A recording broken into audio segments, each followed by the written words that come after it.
Stop translating. Start thinking in English. Hello. Welcome back to the Neurofluency Podcast.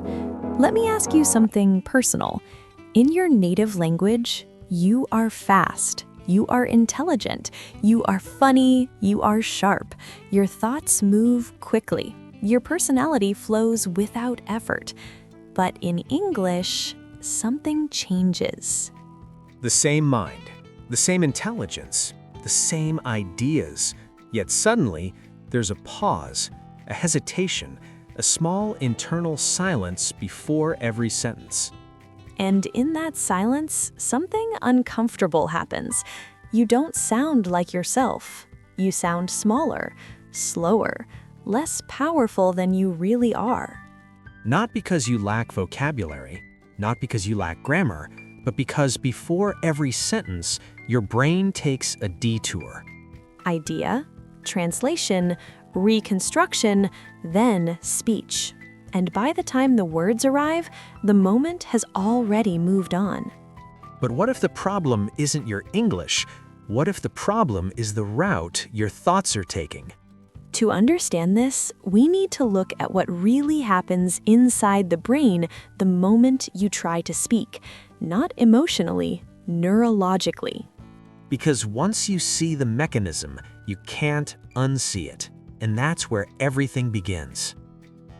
Perfect. We keep the cinematic tone. Slow, visual, almost like we're inside the listener's mind. Here's the rewritten. Block 1. The translation trap. Close your eyes for a second. Someone asks you a simple question in English. Why did you choose this career?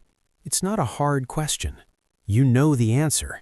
In your native language, the response would come instantly, clear, structured, confident. But in English, there's a micropause. And in that pause, your brain starts working overtime. First, the idea forms in your native language. Then your brain searches for equivalence. It rearranges word order. It checks grammar. It filters vocabulary. And only then does it allow you to speak. That entire process happens in seconds, but cognitively, it's heavy because you're not just speaking. You're running two operating systems at the same time. Imagine trying to have a conversation while mentally switching keyboards, rewriting sentences, and editing yourself in real time. That's translation.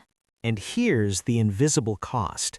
Every extra step consumes working memory, and working memory is limited. So when someone asks you something unexpected, your brain doesn't freeze because you're incapable. It freezes because it's overloaded. Too many steps, too many conversions, too much internal traffic.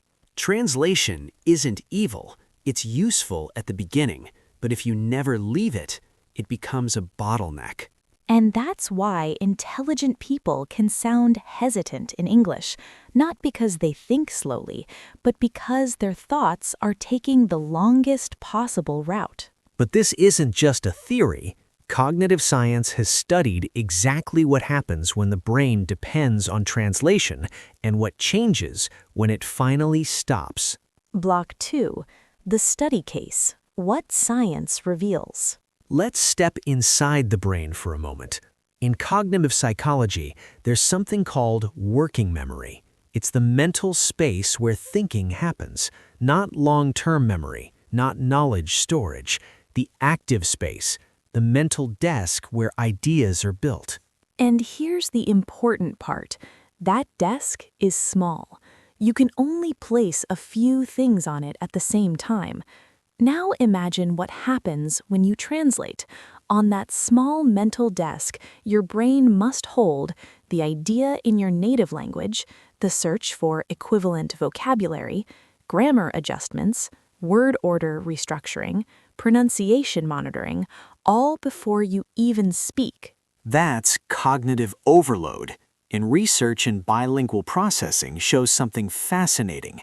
Early-stage bilinguals rely heavily on what scientists call L1 mediation, meaning the brain activates the native language first, then transfers meaning into the second language. It's indirect processing. But when researchers observe advanced bilinguals using reaction time experiments and brain imaging, something changes. There's less activation in translation-related pathways, more direct activation in language-specific networks. In simple words, the idea connects straight to the second language, no detour. And that shift changes everything. Response time decreases, confidence increases, anxiety drops, because the brain is no longer juggling two systems, it's operating in one. This is called automaticity, the stage where a skill no longer demands conscious control, like driving. At first, you think about every movement. Later, you just drive. The same applies to language. If every sentence requires conscious translation, you're still in controlled processing mode, and controlled processing is slow. But when you train direct thinking in English, you move into automatic processing, and automatic processing feels like fluency. Psychological shift. So the real question isn't, why am I slow? The real question is, which pathway am I strengthening every day? Because every time you translate, you reinforce the translation circuit. Every time you think directly in English, you reinforce the fluency circuit. And the brain strengthens what it repeats. Now that you understand the mechanism, let's see what happens in real life when someone decides to stop strengthening the wrong pathway. Because Margaret learned this at the exact moment her career depended on it. Beautiful. Now we shift from science to stakes, from theory to identity. Here is Margaret's story, the day speed mattered. Margaret was competent, not just good at her job, respected. She worked at a multinational company, sharp mind, strategic thinker, calm under pressure. Her English? Strong. She understood meetings, watched presentations, read complex reports without difficulty. And like many professionals, she would say, "I understand everything, I just don't speak that fast." And not that fast didn't seem like a problem until the email arrived. Headquarters was sending visitors from Korea, high-level partners. Margaret would host them, pick them up, guide them around the city, represent the company. No scripts, no rehearsed presentations, just conversation. Her fear wasn't grammar. It wasn't vocabulary. It was unpredictability. What if they joke? What if they interrupt? What if they ask something unexpected? Because when you translate, you can handle prepared answers, but you struggle with spontaneity. And leadership lives in spontaneity, not in perfect sentences, but in fast presence. The week before the visit, Margaret noticed something. Every time she prepared, she was doing the same thing, thinking in her native language, building the idea there, then translating it into English. She wasn't practicing English, she was practicing conversion. And conversion is slow. So she changed strategy, not by studying more, but by simplifying. She started describing her day in English internally, narrating her commute, thinking short, direct sentences, accepting imperfect but immediate thoughts, not elegant, fast, direct, alive.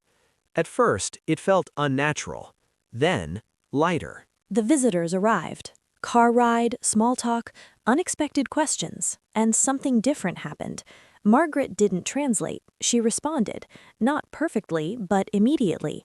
When they joked, she reacted.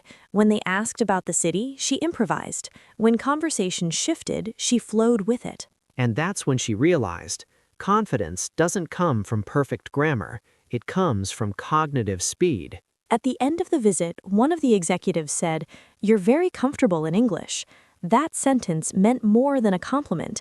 It meant identity shift.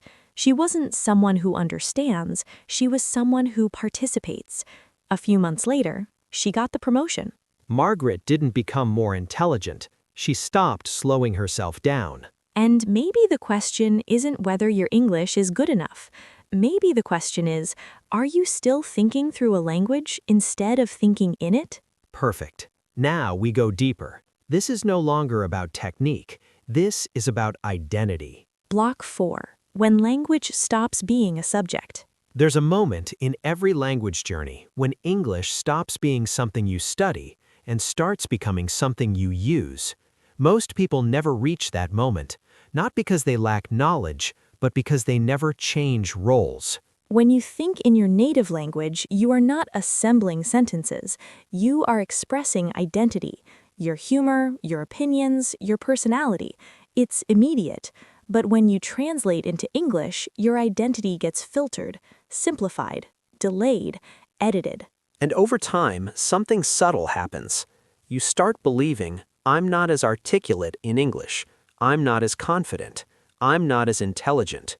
But intelligence didn't change. Processing speed did. Cognitive speed equals presence. Thinking directly in English does more than increase fluency, it increases presence, because speed removes self-monitoring, and when self-monitoring decreases, anxiety decreases. When anxiety decreases, authenticity appears.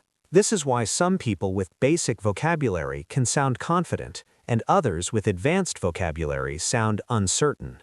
It's not word count, it's mental friction. The real upgrade.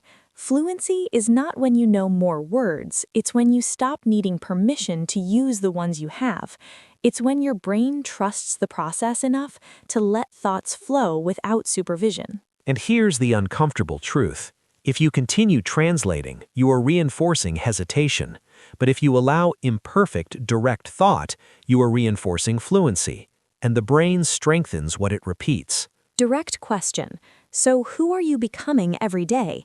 The translator or the thinker? In the final block, we're going to make this practical, not academic, not theoretical, just simple rewiring steps to help you move from translation to direct thought.